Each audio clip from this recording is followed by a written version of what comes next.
Hello everyone, magandang oras sa ating lahat. Welcome to my videos. Maraming salamat sa panonood at lalo na sa mga nag-subscribe. Thank you guys. At kung bago ka pa lang dito sa aking videos, huwag kalimutan mag-like, comment, share, and subscribe para updated ka sa aking mga bagong upload na mga videos na mayroong mga gandang kasaysayan at halaga tungkol sa ating mga barya.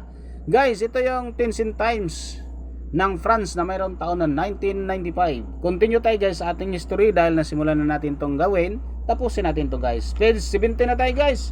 Dito na tayo sa World War I. World War I and aftermath brought substantial change to the coinage. Gold coinage was suspended and the France was devised.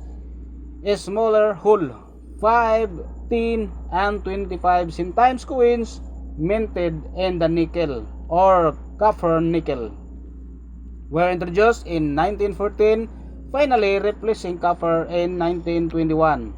In 1920, 1 and 2 centime coins were discontinued and production of silver coinage ceased with aluminum bronze.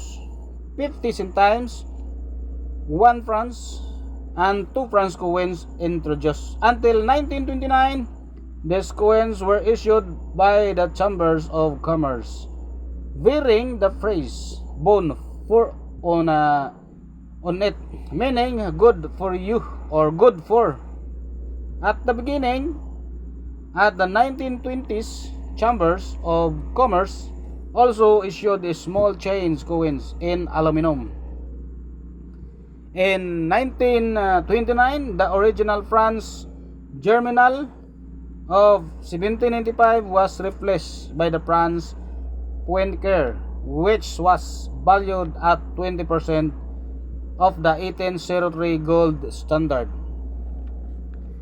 In 1929, silver coins were reintroduced in 10 francs and 20 francs denominations. A very rare gold 100 francs coins was minted between 1929s and 1930s or 1936.